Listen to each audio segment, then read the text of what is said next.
The Big Story.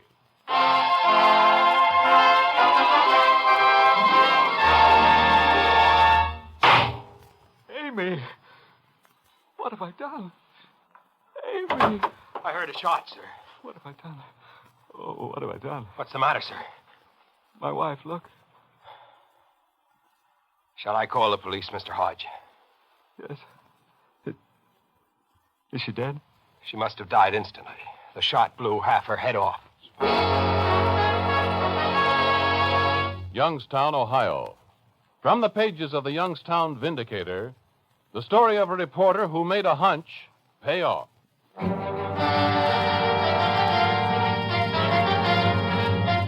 Youngstown, Ohio. The story as it actually happened. Bill Griffith's story as he lived it.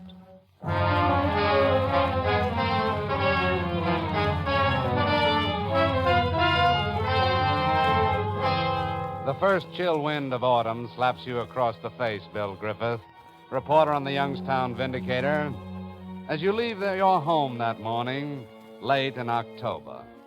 You hurry to your office, not because you're late, but because you know there's a hot story waiting, made to order for you. The big jewelry store robbery downtown. But you never get to that job because there's something else that happened. It's so big that the boss himself is in your office waiting for you. Oh, hiya, John. Don't take your hat and coat off. Okay, I'll get right over. They get much? I'm not putting you on the jewelry job. Lawson's going to cover it. Well, why Lawson? You heard of Clive Hodge? Sure, the big mining millionaire. What's the matter with him? Nothing with him. It's his wife. He just blew her head off accidentally. Get down there fast. I'll try to hold the Blue Edition till I hear from you. I'm on my way.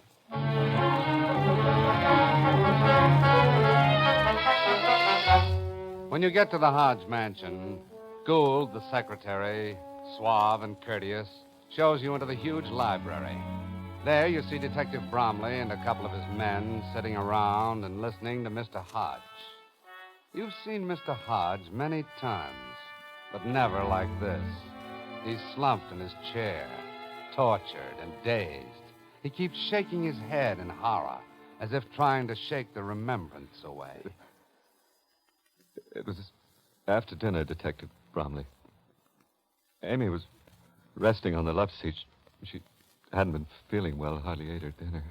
How did you happen to have a shotgun in the library, Mr. Hodge? We were nearly robbed the night before. I had an old shotgun in the storehouse. I carry it for protection. I don't know why I did that. I never shot this gun or any gun for that matter. Go on. Well, she fell asleep on the chair. She looked so uncomfortable, I decided to wake her up. To get her to go to her room. I prodded her with a gun. It went off. I never even dreamed it was loaded. How far was the gun from her head? About 10 inches at most. It was the most awful thing. You look around the room, Bill Griffith. Beautifully furnished, clean. You look at the love seat, a large stain on the side of it, and on the rug. Someone had already tried to clean it. Since the accident, someone had been in this room, cleaning it up. Even the ashtrays. You wonder, what was the hurry? You get up and think maybe you can look around the mansion, maybe talk to a couple of the servants. Where are you going, sir? Oh, just looking around, Mr. Gould. Oh. Any objections? Oh, no, sir. Go ahead and look all you like.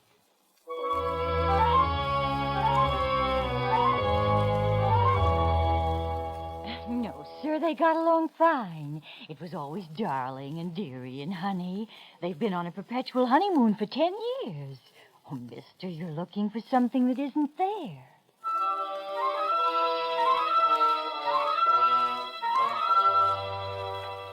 Well, to tell you the truth, I won't lie to you. They did have one spat. That was 2 years ago, less than 3 weeks, about 2 months after I came here. Mr. Hodge was real considerate of her. Not like some of the men that walk around these days. He made up to her.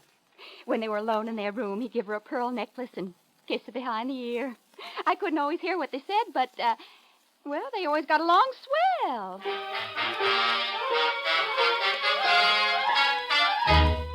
I never saw them quarrel, but Then I'm just the gardener.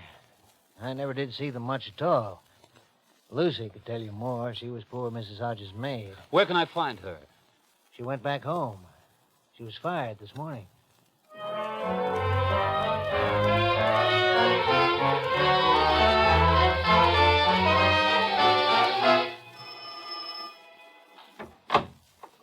Yes, sir. Miss Lucy, I'm Bill Griffith from the Youngstown Vindicator. May I come in? Oh, sure. I want to talk to you about Mrs. Hodge. It was a terrible accident, wasn't it? It was horrible. Why were you discharged so soon? I don't know. Mr. Gould gave me 2 weeks' salary and told me there was no need for my services. How did Mr. Hodge and his wife get along? Not too good. They quarrel? No, but he didn't like her. He didn't. How do you know? Well, Hey, I don't want to get mixed up in this. I got nothing more to do with Mr. Hodge, and I'd rather forget the whole terrible business. Did you like Mrs. Hodge? She was real nice and sweet to me. Always gave me a few extra dollars over my salary. He's an old skinflint, he is. Wouldn't you want to help in case it wasn't an accident? You think he... I don't know. I'm trying to find out. Why didn't he like his wife? Well, he had a friend. Girlfriend? Yes. What's her name? It's Madge Carey. She lives over in Belrose. Did Mrs. Hodge know about her? Yeah, but she never let on. Oh, Mrs. Hodge was a very unhappy woman. You know, she once told me that if anything ever happened to her, for me to look behind the Ruald. I never knew what she meant by that. Well, Ruald is a painter. She probably has one of his pictures hanging in a room. It'll be very interesting to know what's behind that picture.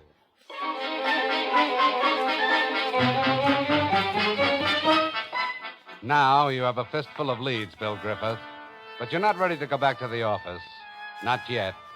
You want to have a look at the body. I'm sorry, Bill, but I got instructions not to let anyone look at the body. Mr. Hodges' orders. Why? He doesn't want anyone to see her the way she is. I can't blame him. A shotgun makes an ugly mess. Okay. Just tell me where the powder marks are.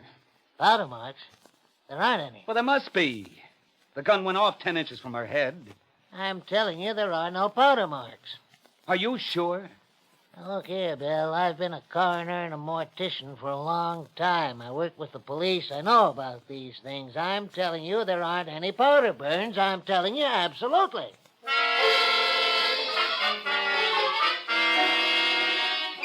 What the devil happened to you, Bill? Am I too late for the Blue Edition, boss? We put that to bed an hour ago. What did you get? Boss, the story was too good. The house is too clean. Everything's too perfect for my taste. So I did a little snooping. And?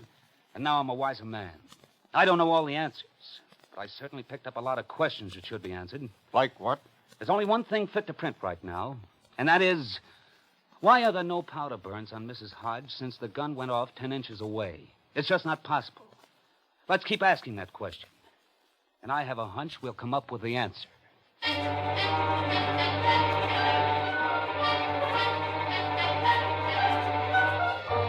But even though the Vindicator hammers away for days on the absence of powder marks, the police decide that it was accidental homicide.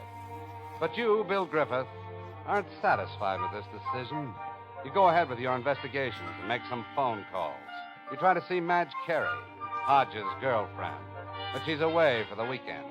You try to get into the Hodge mansion to take a look at the Ruald painting, but Mr. Gould won't let you get any further than the front door. You're getting nowhere fast until one of your phone calls pays off. Yes? Bill, this is Cliff.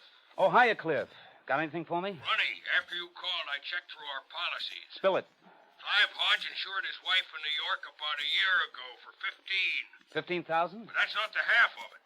He put in a claim for the dough 2 days after her death.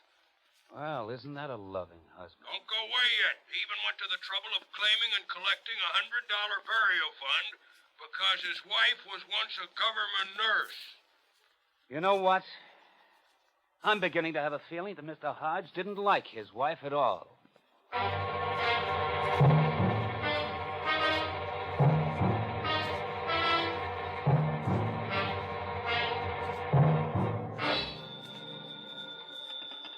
Yes? Am I speaking to Mr. Griffith? Yes, who is this? I'm Mr. Gould, secretary to Mr. Hodge. Oh, yes. Would you oblige me by coming down to see Mr. Hodge at your earliest convenience? Okay, I can come down this afternoon. Thank you. He'll be waiting for you.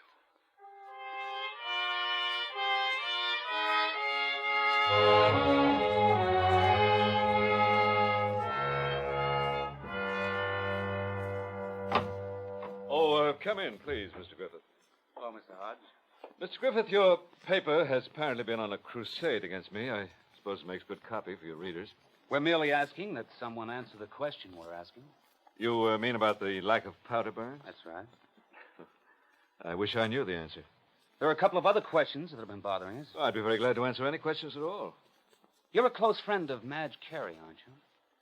Who told you that? Well, what difference does it make? I know her slightly, that's all. Seems strange that you should buy her a new automobile if you know her slightly. That was just a business deal. You also applied for a collection on your wife's insurance 2 days after a fatal accident. My business manager, he probably took care of that. I had no idea that he made application so soon. You also collected a $100 burial fund 3 days after her death.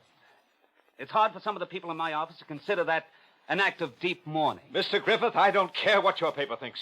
If necessary, I'll put a stop to these ugly stories, and I can do it, too. You can go back to your editor and tell him that I'll break your paper if he doesn't leave me alone.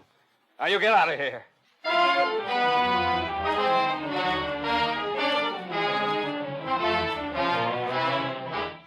On your way out, you pass Amy Hodge's room.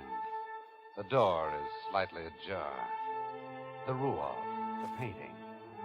You step carefully into the room, Bill Griffith, and close the door. You look on the walls. There it is, the rual painting. You have to stand on a chair to get at it. You take the picture off the hook, and you look behind it. There's a piece of paper stuck into the back of the frame. You take the paper. What are you doing here? Well, I was just admiring your pictures, Mr. Hodge. You were snooping. Didn't I tell you to get out? Well, I was on my way out when I saw this picture. Before I throw you out, hand me that paper. That paper, Mr. Griffith? I found it by accident behind the painting. It reads, "I'm afraid of my husband." It's a woman's handwriting. You're not leaving here. I'm going to call the police and have you arrested for breaking into my wife's room. You're very confident, Mr. Hodge. But don't depend on that good conduct ribbon the police gave you. They might take it away. I know you're a powerful man around these parts, but so is the Vindicator. It usually lives up to its name, avenging justice. If you're guilty, believe me, we'll find you out.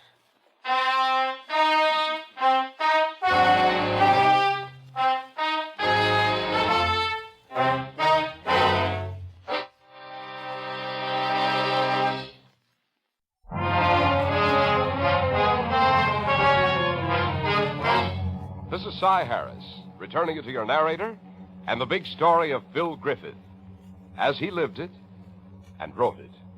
You, Bill Griffith, reporter for the Youngstown Vindicator, are now standing in the bedroom of the late Amy Hodge. Her husband has just called the police in what you think is a bold bluff. When they arrive, Hodge tells them the entire truth. How he invited you, how you violated his hospitality.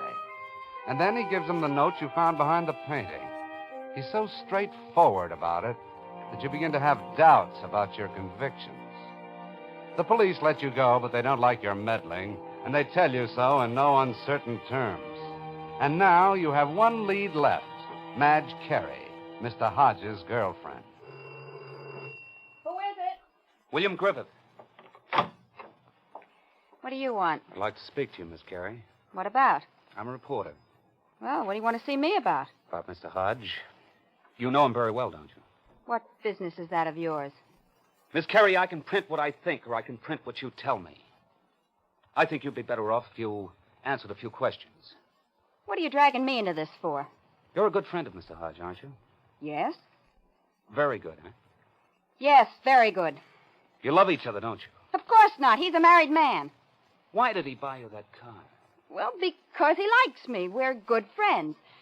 Can't you understand that? No, I can't.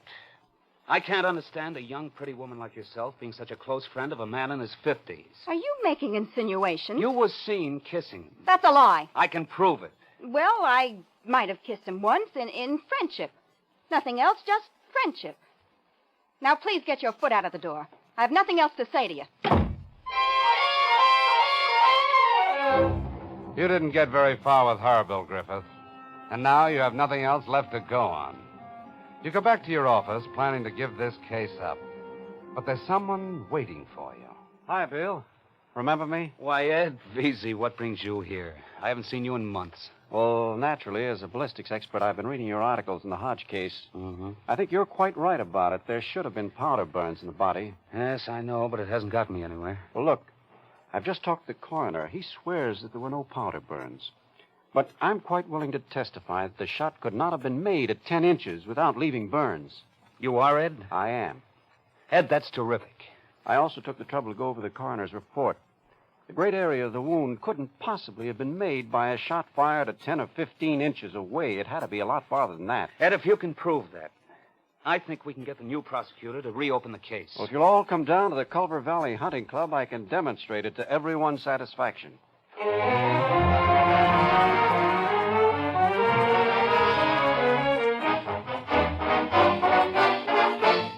Look, Bill, I've only been prosecutor for a short time. The case is officially closed. The verdict is accidental homicide. Why should we reopen it now? I've got a lot of reasons why this case should be reopened.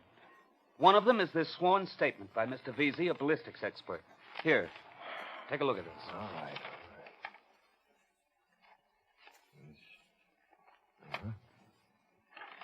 Well, suppose it wasn't fired at 10 inches. What difference does a few more inches either way make? The difference was more than a few inches. This means that Mr. Hodge was lying. It means that he wasn't prodding his wife with a gun to awaken her. It means that he was far enough away to take aim and murder her. You say that Mr. Veazey can prove it? Yes. He's willing to conduct a series of tests down at the Culver Valley Hunting Club. All right, I'm willing to be shown. There's one more thing. Like what? I'd like you to ask Mr. Hodge to come down. He'll never do it. From what I know about him, I have a hunch he will.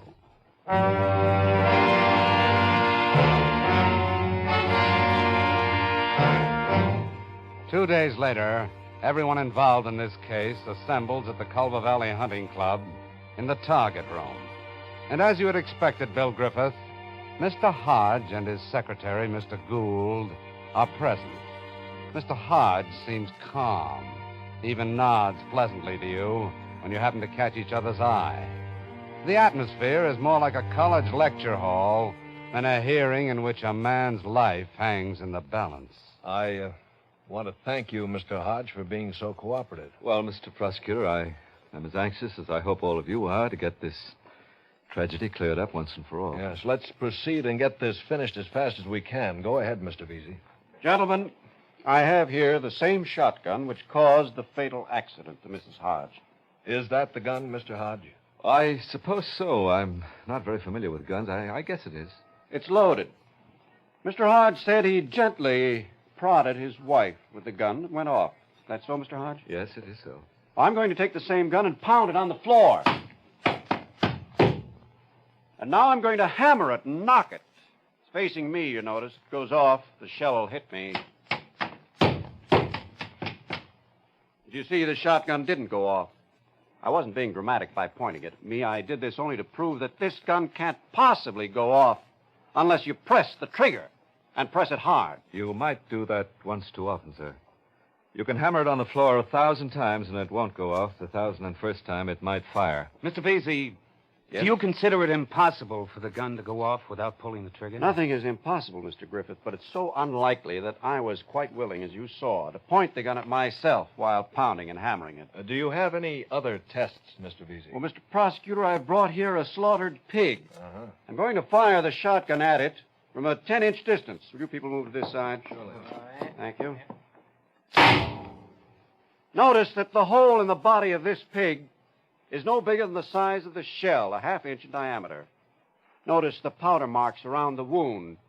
Notice the waddings around the shell have followed the shot into the wound. Is the coroner here? Yes? Was there any wadding of the shell in the wound that killed Mrs. Hodge? No, there wasn't. Do you want to say anything, Mr. Hodge? Yes, indeed, Mr. Prosecutor. I would merely like to say that I had no idea there was going to be an accident, and I didn't measure the distance the gun was from her head. It might have been more or less. I was so dazed by what happened that my sense of distance might easily have been distorted. Well, that's very true, but I haven't finished this experiment. Please let me go on. Go ahead. The shell of a shotgun is different from a rifle bullet. A bullet makes the same hole no matter what the distance. But a shell hole is larger the farther the weapon is from the target. The shot spreads. Now, I'll fire the shotgun at a distance of 3 feet from target. The wound is now much bigger, as you can see, a little bigger than the silver dollar. But now I'd like to ask the coroner a question. Yes? The wound that killed Mrs. Hodge was bigger than the silver dollar, wasn't it? Yes, much bigger. If I'm not mistaken, according to your report, the wound was about 3 by 2 inches, or roughly about the size of a closed fist. That's about the size, Mr. Griffith. All right, I'll now fire the shotgun. I don't know what you expect to prove by that. If you'll allow me to finish, I'll point out to all of you the significance of This experiment seems most unfair to me, very prejudicial against me. Allow me to finish, Oh, wait a please. moment. Why do you think it's prejudicial, Mr. Hodge? Mr. Prosecutor, he's firing into a dead body. There's a great difference between the resistance of a dead body and a live one. Oh. The size of the wound would therefore be very different. Well, there is a difference, but so small as not to be measurable. For all intents and purposes, the shell makes the same size hole to the naked eye in a live or dead body. I refuse to accept this. We can carry on the same experiment with a live animal if necessary, but I deplore the unnecessary use of slaughter to prove it. I object to these experiments. Mr. Vesey, you may continue with this experiment. Thank you, Mr. Prosecutor. I will now fire the shotgun from a distance of 8 feet. Notice the wound. About the size of my closed fist. About the same size as the wound that killed Mrs. Hodge. This is a ridiculous experiment. The coroner can easily verify that this was the size of the fatal wound. I object to this whole procedure. Now, quiet, please. Coroner? Yes, that was about the size. The shot was fired at Mrs. Hodge from a distance of 8 feet, which meant that he took deliberate aim. There can be no other possible explanation. Would you like to comment on this, Mr. Hodge? Well, the whole thing is a lie. Griffith, your newspapers are just trying to make a lurid story out of this tragic accident. Do you have anything else to say, Mr. Hodge? Well, I'm innocent. I love my wife. We never quarreled. I wouldn't kill her. I wouldn't harm a hair of her head. I loved her. Mr. Hodge, we know about Madge Carey. So what? We know about the note which I found behind the Ruals. Well, that doesn't prove anything. My wife was eccentric. You insured your wife a year ago for $15,000 and put in a claim for the money 2 days after her death. I told you my business manager did You that. even collected a $100 burial fund on your wife 3 days after her death. I don't see what all this has to do with the situation. I think the combination of all these things adds up to a motive. And certainly this demonstration has proved that... I tell you, I didn't kill her. I'm sorry, Mr. Hodge. The state now considers you under suspicion of the murder of your wife, Amy Hodge. You are now under arrest.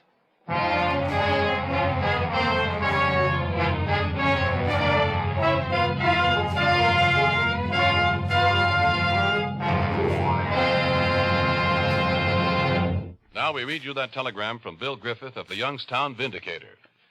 Suspect in tonight's big story was brought to trial.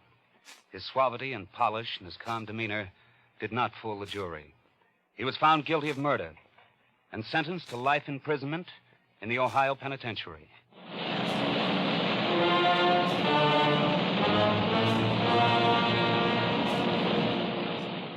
And so ends another big story. In order to protect the names of people actually involved in tonight's authentic big story, the names of all characters in the dramatization were changed, with the exception of the newspaper reporter.